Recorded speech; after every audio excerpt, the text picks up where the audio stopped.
kind of questions about anything.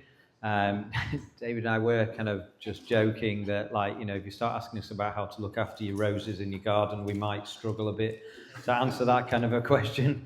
But yeah, anything around kind of like things. Is there any questions or anything that somebody's looked at maybe from the session we've just done and gone, I don't know how to do that, or anything that David was sharing about earlier on, kind of like questions that were kind of bubbling up from that? So any questions at all that you may have, anything that's burning? And stick your hands up if you have. You have. Go, Candice. But I also have a question. Yeah, great. I was thinking about conflict. We live in a world that very much like avoids conflict at all costs. Like you see it on social media, like, or when you meet someone, they say, "Oh, I don't like conflict." So when you're doing healthy conflict as a leader, how do you encourage your team to kind of embrace healthy conflict as compared to avoid it at all costs? Yeah, me. Who goes first? Shall we model it? When there's some conflict. I don't want to go first. Okay. No, I don't mind. Go. Yeah, no, go. No, if you don't mind, go. So I think I was looking at the stuff that David had put on the board, and I think that the thing that stood out for me is you have to build the confidence first before you can get to the healthy conflict. Don't start with conflict? Yeah, don't start with the conflict.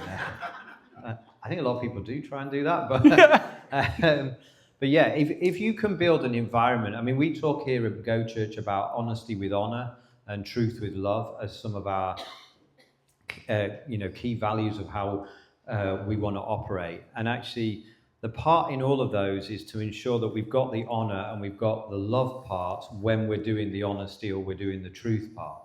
And I think conflict's an interesting word, because it's interesting what you just shared there, because I agree, lots of people do go, I don't do conflict. Actually, people who say that normally are the ones who do most of it, from my experience. That's just how they caveat it. If anybody says stuff like that, I always, there's a flag in my mind as to, like, yeah, let's just be mindful of that person. But also, the other thing is that actually we live in a world where conflict is massively around us. Everybody wants to share their opinion and tell everybody else how they're wrong, and that is a form of conflict. But that's not the conflict really that we're trying to encourage within the teams, of just having opinions.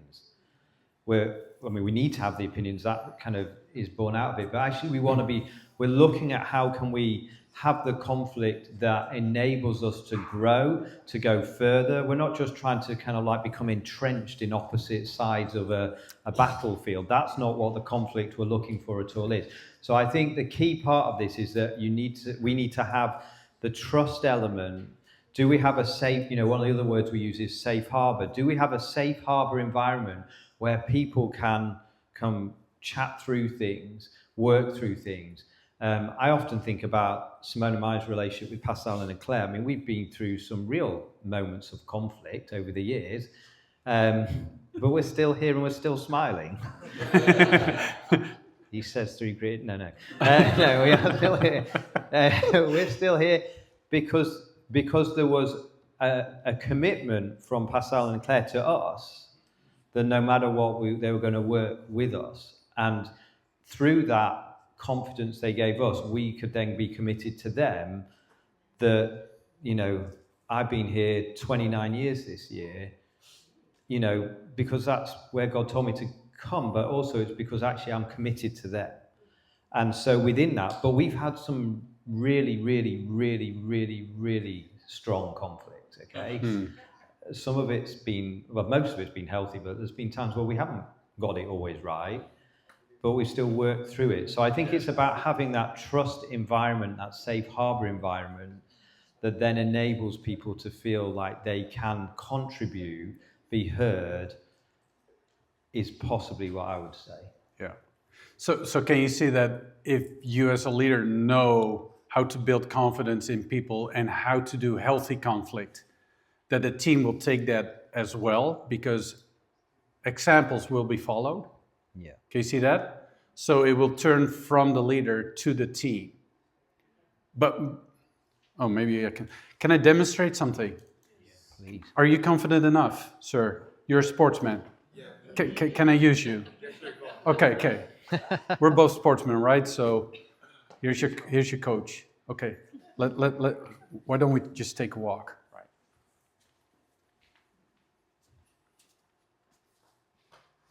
Okay. Now watch this. Push me. I push you. Yeah. I'm pushing you. Can you see this? Okay, thank you. Yeah, no problem. So the first part, he's good. The first part, he just walked with me because I said walk. So I was leading, he was following. Then I said, let's fight a little. Let's do this. Can you see it? And he did it. He followed.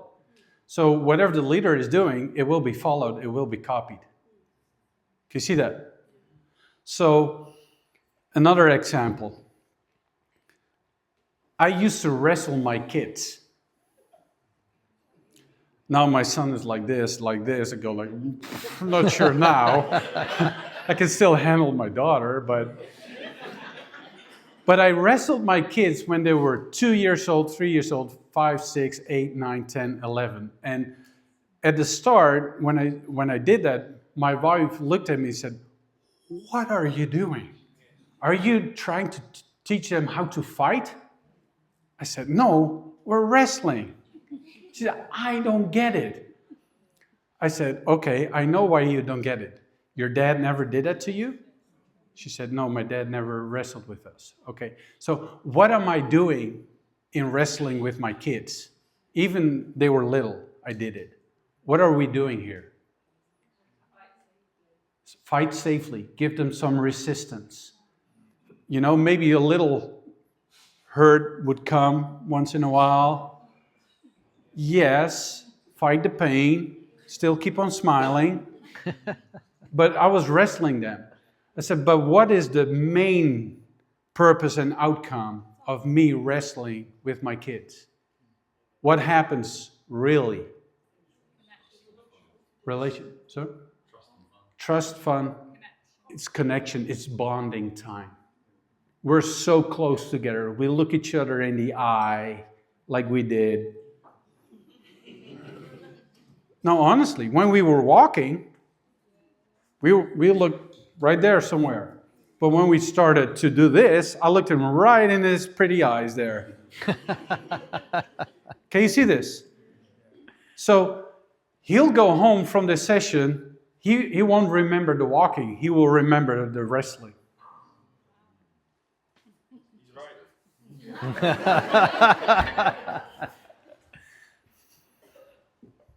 Brilliant. Any other thoughts or questions? We've got some hands up here. I'm going to have to start there because you're nearest there, and then we'll come over here. My question is around questions. So you started with when you are building healthy teams, you ask your team questions to help them to understand. At what point do questions stop being sufficient? When do you step in with direction, instructions to make sure everyone's aligned? Right. So, can you see from what Jesus did? He said, I want to talk about this. Right? And they were on a different page. So it took him 4 questions. Well, sometimes even when you're on the same page, it still requires 4 questions at least. Why? Because you as a leader, you want to create discussion. You want to talk it through. You want to hear it from multiple angles. Can you see that? Up until the point that you as a leader know, okay, we made it. We can make a decision right there. Can you see this? No? Oh, okay, you didn't move, so I didn't hear anything. So that's kind of like, if you remember this, you can do this in WhatsApp messages, emails, team meetings, address an agenda point. Okay, guys, Coffee team, I want to talk about the brand of coffee. Is that still the right taste? What do people say? What do you guys say about the coffee? Do we need to change the brand? I just asked 4 questions about coffee. Just made them up. But we can come through those questions, you create discussion, you come to the right answer or the conclusion or a decision. Can you see it? So just, if you do that all the time, it will work for you. Why? Jesus did it, you can do it, it will work for him. If it works for him, it will work for you. Okay. Who else got a question or comments or? Compared to the business world or like sports world, social world, I thought the one thing we have that no one else has, obviously it's Jesus, but the outworking of that is forgiveness. So, you know, all these principles apply, or what we're learning through leadership, but we as the church, you as the church, you as the body of Christ have one major advantage, and that is forgiveness. Yeah, that's good. Great. Was that a question? No. Oh, okay.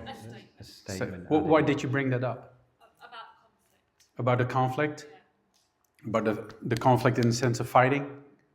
Yeah, okay, gotcha. Thank you.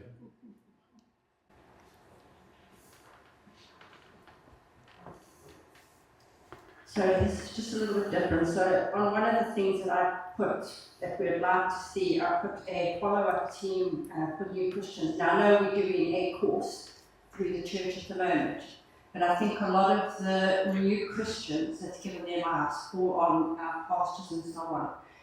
How do we go about? Is it going to come from the course that we're going to have other people? I mean, I know we're all disciples and we're all, when you give your life, to go out and make disciples of men. But what kind of follow-up teams do we have in the church? Or is it all just falling down to the pastors at the moment?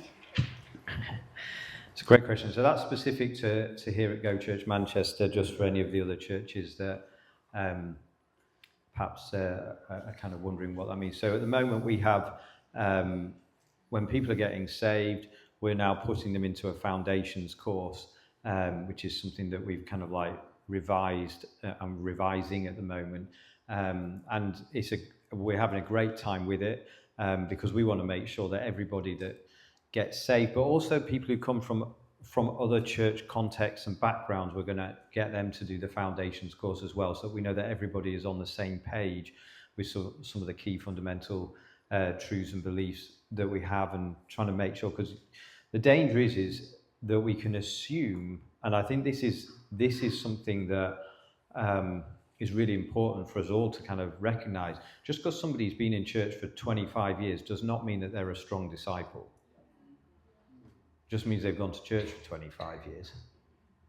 And we can quite often automatically assume that because somebody's in that place that they're mature and strong in every area of their life, and very quickly you often find that people aren't. And so the discipleship process, which is kind of like where our foundations course fits at the beginning, is kind of like so important that everybody goes through the whole process, and that we don't kind of like assume that somebody's at 0.5 on the scale when actually really they needed points 1 and 2 putting into their lives.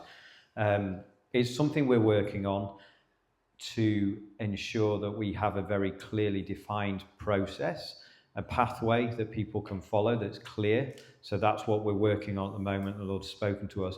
But we will need to see teams, not just a team, but teams raised up for different parts of that pathway to help people. So grow groups are a key part of that pathway because they underpin. That's why we constantly talk about grow groups, because if people aren't going to grow groups, then they're actually disconnecting from the discipleship process that God has put in place in this church. You know, now we need to get everybody in the church going to as many grow groups, you know, of the meetings, being part of it, not because we want them to go, right, great, we can tick a box that everyone's going. No, I want to see people growing. The name's in the title. So there are different parts that are already in place that don't rely on the pastors, But there are other bits that we're looking at and trying to work out, and we will need to raise teams up for that. I think the other thing, though, is that, if the Lord lays something on somebody's heart, then come and bring that to us. Because I think if we wait for God to give a download to the leaders every time, then that's not as healthy as it could be. Sure, God is going to do that. But, I mean, yesterday we were looking at Moses and Jethro coming along to Moses. God didn't speak directly to Moses to tell Moses to put leaders over 10s, 50s, 100s, whatever the numbers were. God brought his father-in-law along, who spoke into his life, that brought the change. And so it's really key, I think, that we are open, and Simone and I are definitely open. If you have an idea that you believe, you see something God's laying on your heart, then bring it. But also be ready that we might turn around and go, okay, great, do you want to run that then? I know Patrick in Sweden told me a funny story. He was saying to me that somebody kept coming to him complaining about the fact that they didn't have an early morning prayer meeting on a Wednesday at, 6 in the morning. So Patrick was like, in the end, he got so fed up with it, he went, okay, great. Will you run the prayer meeting then? And then I'll come along to it. And the person that came to him was like, oh, no, I don't want to do that. And the reality is the person was saying, you need to run the prayer meeting at 6 o'clock, Patrick, not we need to have a prayer meeting that I want to be part of. And so I think we have to just kind of like make sure that we allow for people to come, but be open also for that thing that kind of goes, oh, okay, great. Go raise a team. Let's see this happen. Because the leaders of the churches can't do everything. They shouldn't do everything. That's really unhealthy. Do you want to add to that? No. Oh, who else has got any questions? Daniel's got one down here. Candice?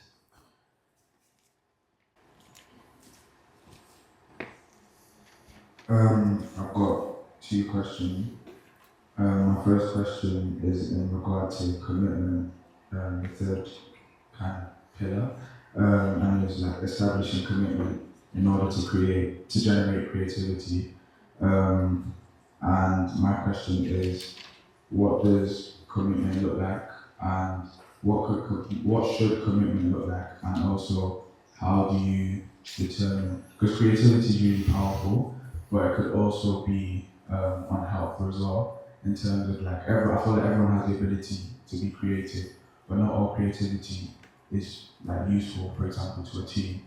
So it's like, what does commitment look like, and then if creativity is generated, like, how do you determine? And then also goes back to the conflict, because someone might have a good idea, but it might not be useful. So then, how do you know what I'm trying to say? That's my first question. And I'll let you answer it, and that's my second.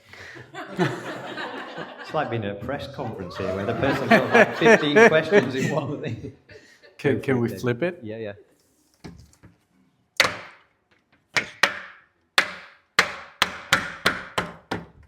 we go.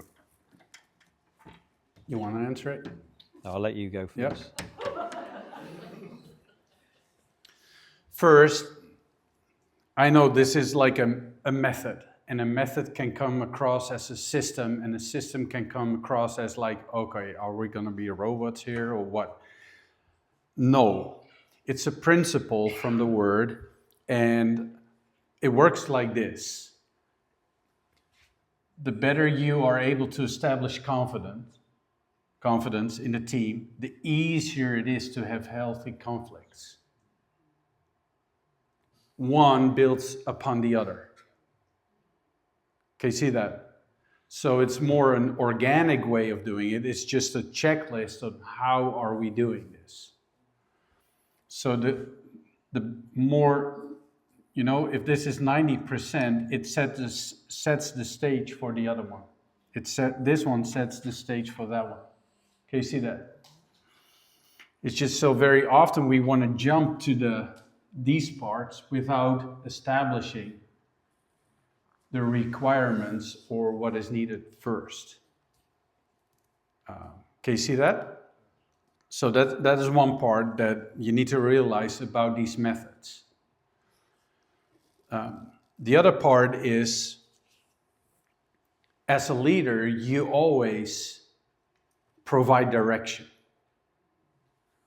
Remember? This one. This one is the direction that you give.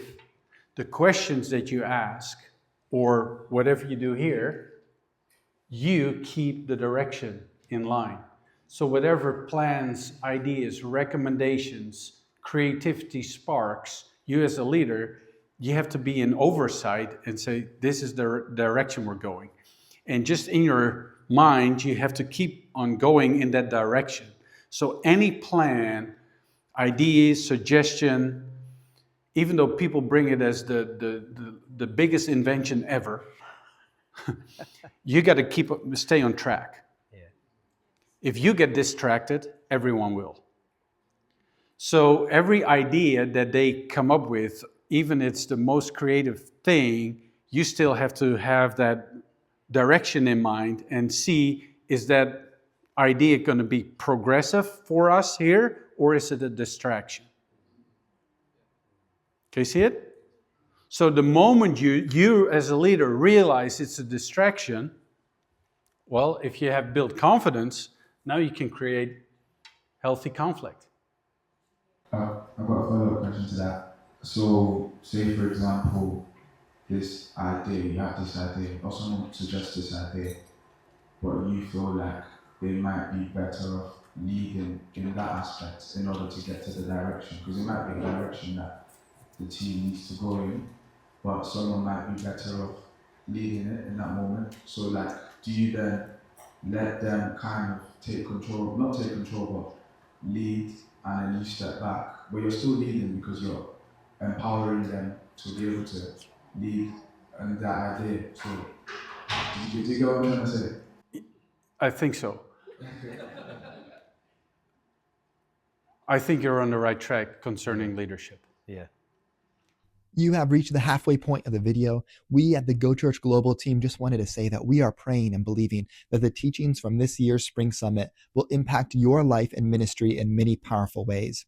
Further, Go Church is a family of churches, planting churches, working together to reach the world. And we have a vision to see 25 healthy, thriving churches by 2035.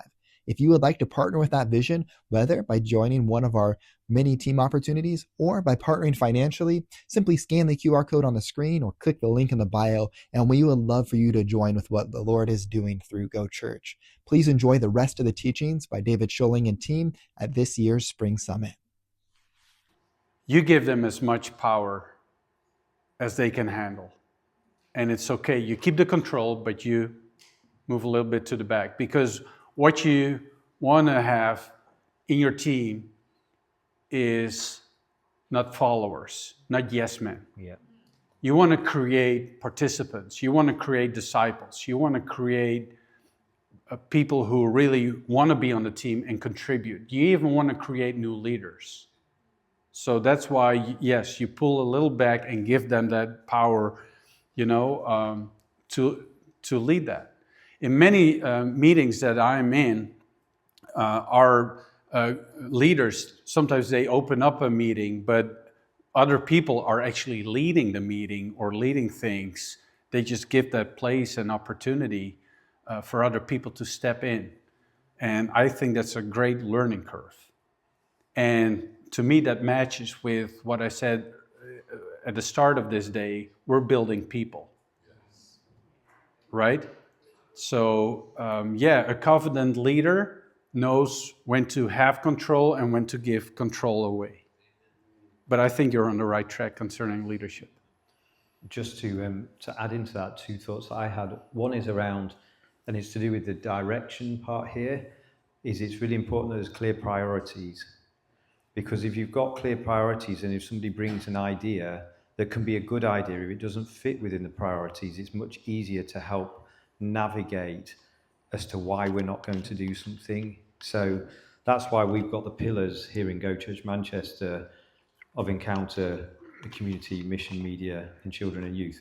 If somebody comes and brings an idea that's nothing related to all of that, it may be the greatest idea, but it's far less likely to even be considered because actually it's not part of the pillars of what we are, the priorities of what we are working to achieve the overall direction. So then as a leader, our job is to set the direction, but then if we hand and entrust and empower and enable leaders and raise up leaders, they may, and they and their teams may do things a different way to the way I would have done them. But the key part is, are they still going in the right direction? So, I always remember this, Tony Cook came, I don't know, about 12 years ago, some time back, and there's only one thing that has stayed with me more than anything else that he shared, was when the disciples came back from having been sent out, the 72 were sent out, and they came back, and they were like, oh, it's amazing, you know, even the demons were kind of fleeing, and this was happening, and that was happening. And Jesus immediately went, yes, but this is the direction we're going in. So he didn't get sucked into what they wanted, which is, let's go and do all this stuff because this amazing stuff's going on. Jesus immediately redirected them back onto the main direction of where we were going. And that was at the point of like amazing fruitfulness, success. He just empowered the 70 to go out, and they've come back, they've seen incredible miracles, but Jesus immediately refocused them on the direction.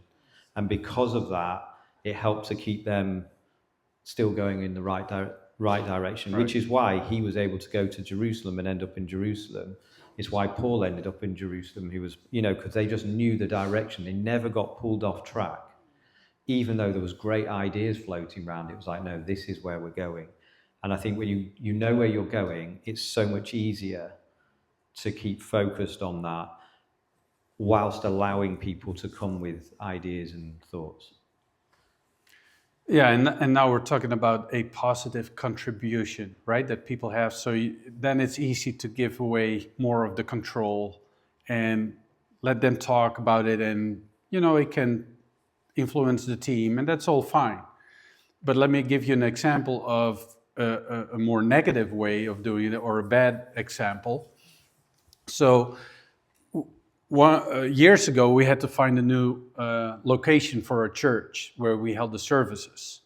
So I talked about that on Sundays because I wanted everyone to be involved. So a week later, one of the church people came to me and said, David, there's a huge building down there near this that is huge, that is open, no one is renting it, etc. We should go there. I think we should go there. I said, okay. So how much is the rent? I don't know. How long is the lease? I don't know. What about parking? I don't know. How much stuff do we need to fix within that building? I don't know. Okay, I'll make it a decision. I'm not going to pursue that building. Okay, you see? Because people just come with a floating idea without doing some investigation, without facts. So even in a bad situation, I still use the same style of communication. So you can use that. But, if it's a positive contribution, yeah, sure, let them go with it. Anyone else? Was that helpful? Was it good? Yeah. Okay. Josh is over here.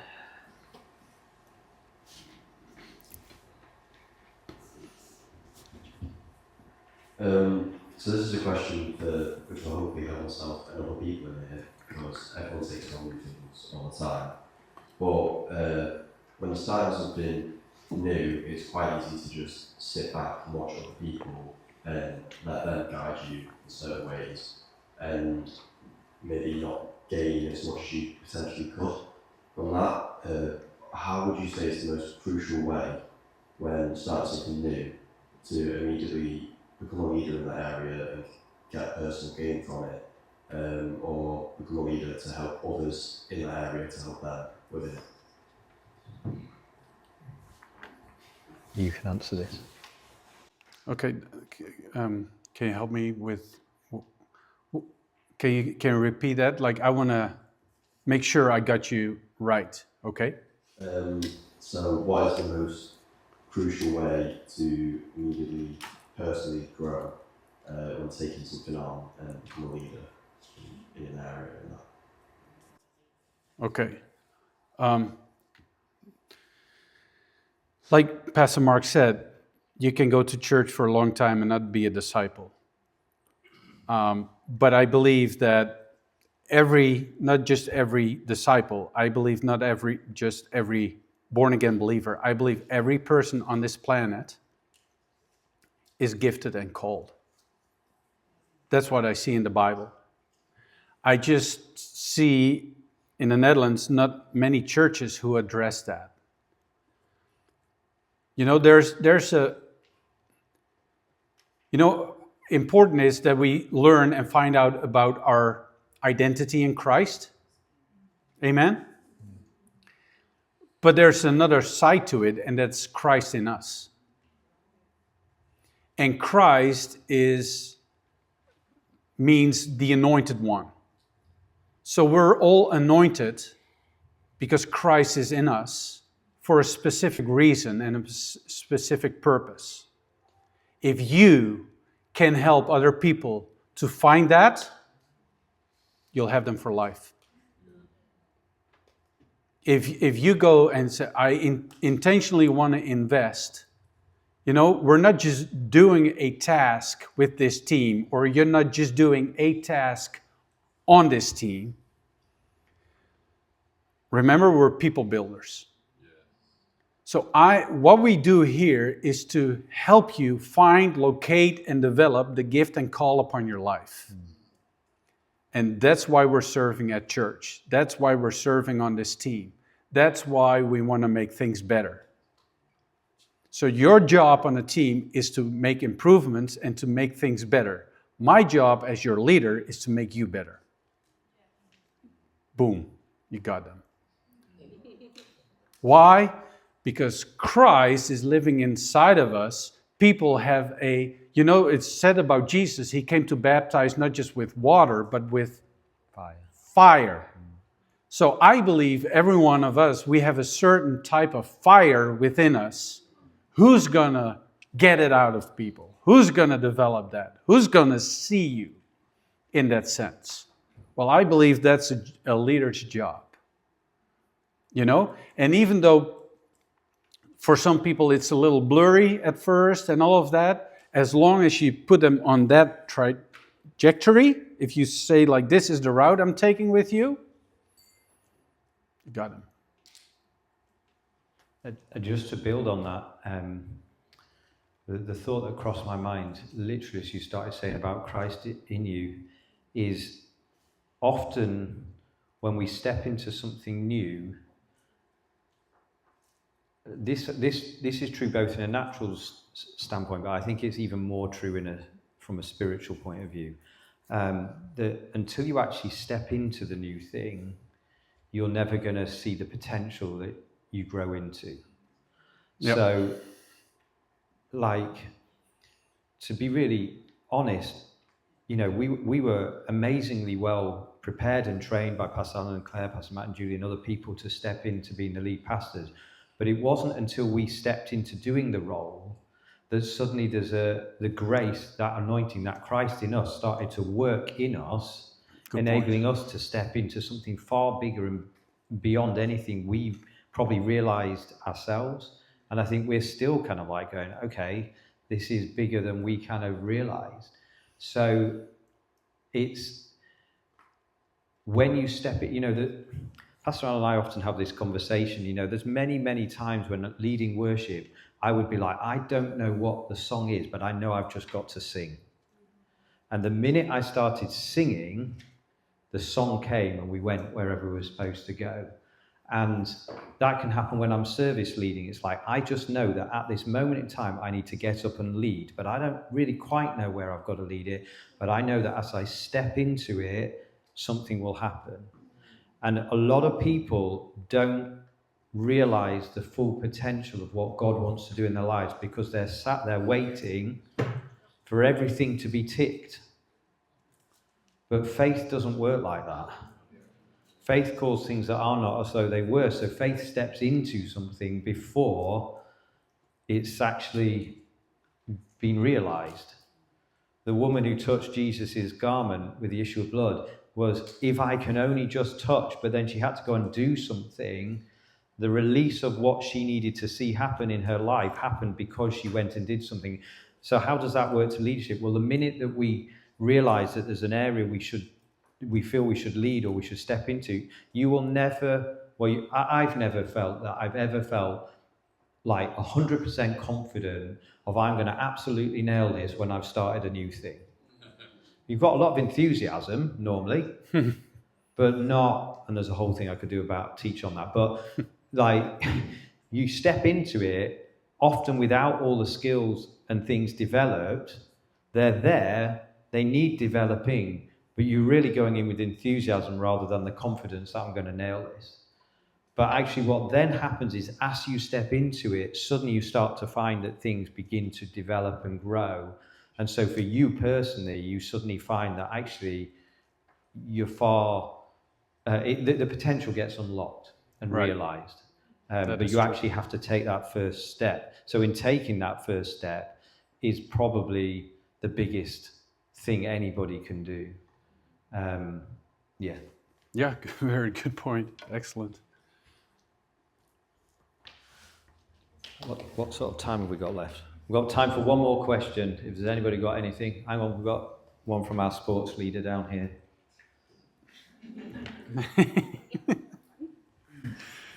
So, I believe everyone here, actually just a quick question. So do you guys believe that everyone in the team should have a common goal? Right, so my question to you now would be, as a leader, let's say you have a team and then the common goal is misaligned or misinterpreted. How do you go on to find a solution or go around that? Can I just clarify, when you say the goal is misaligned, do you mean that different people have different goals, or do you mean that the whole team has the same goal but it's wrong? Yeah. Okay, so what I mean Actually, that's good. I had the same question. Yeah. So let's say you're pitching an idea as a leader, right? People come to that group to either gain something, experience something in some way, shape, or form. So let's say then you go on to actualize a team and you feel like not really benefiting or reaping anything from it, essentially that their idea of what you envisioned is essentially misaligned with what they thought that they could then go on to receive. So as a leader, then how do you then go on to, establish that goal to be set between everyone amongst that team? Okay, so they've got a different understanding of the goal to what you were setting. Yeah. Okay, right, okay. Question. Do you want to go first? Yeah, it is one of the trainings actually with the 12 building principles. I like diagrams. Okay, so I'll give you two diagrams. First one for you, Josh, and then for you. Okay, so this is what I think calling looks like. So you go here, and here you grow. Here you do, up there you grow. And then there's another opportunity. But until, like what Mark said, until you make a step here, you don't see what's up there. So, big arrow, that's the purpose of Christ for your life. But your calling can have different steps. I started out as an interdenominational teacher, then became a preacher for youth services. Then God wanted me to start a church, became a pastor. Then I became a part of Rhema, became a campus coordinator, instructor, now the national director, part of Rhema Europe. Church building system came, so I became an instructor, a coach, a mentor. Okay, see, so it has different stages. So that's what I believe, purpose, but this is how a calling looks like. That's why we want to build people so they can take on new responsibilities, so they grow. This is growth. I call this the stairway to heaven. So what you just said is, so this is you and your team. You're here. What God gives is a goal, a vision, a common goal, you said, right? So that looks like, with God, that looks like this. God is not giving you this. God gives you a vision, a common goal to achieve.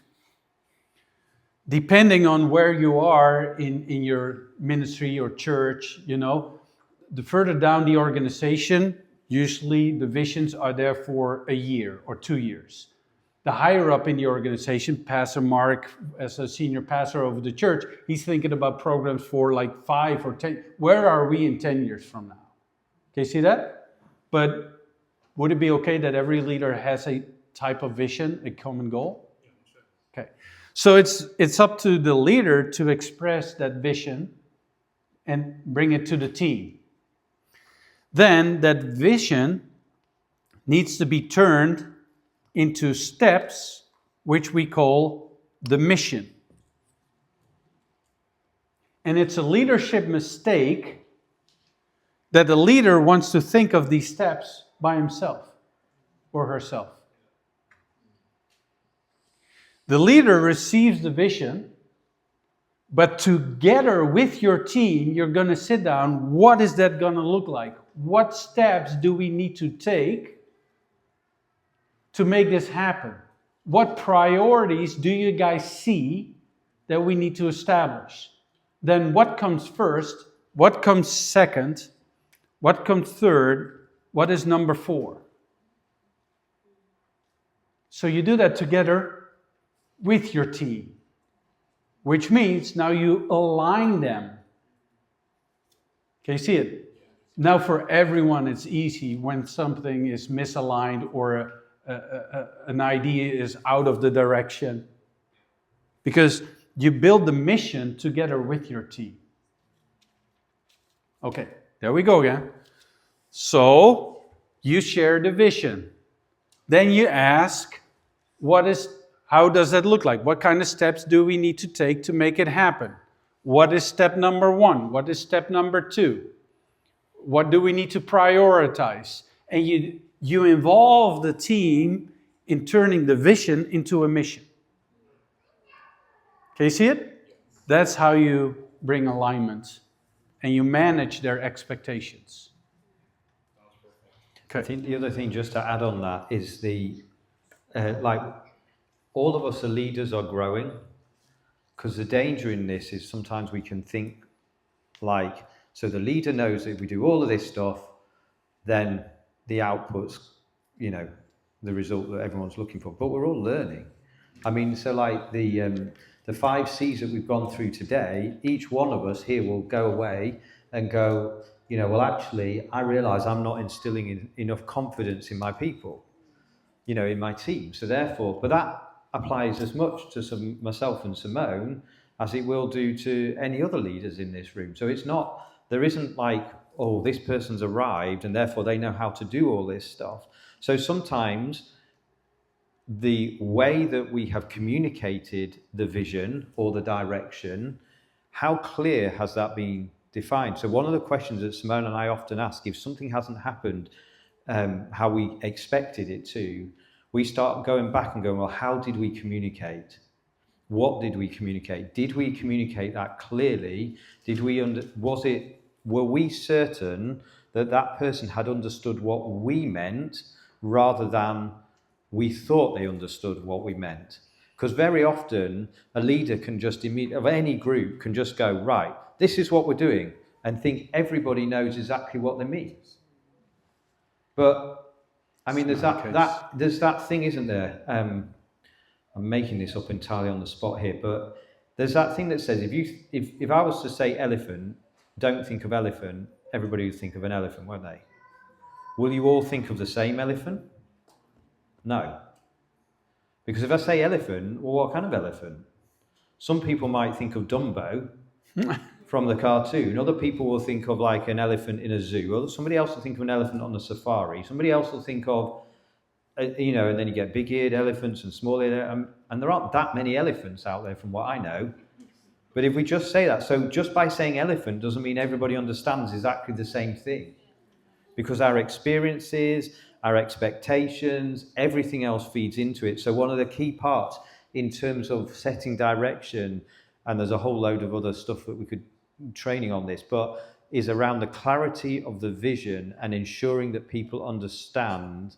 So even when you asked the question, I was like, can I clarify? Because I needed to know what you were asking in terms of being able to make sure, because I could just jump off into something and not answer your question at all. Right. And that wouldn't be helpful. So I think in terms of setting vision, we automatically, if we're not careful, assume that everybody has understood what we're saying the way we meant it. And so asking questions in that context as well of going, what do you understand by what I mean? How does this look? What does it mean? All those kind of things. So just add in. Good stuff. Very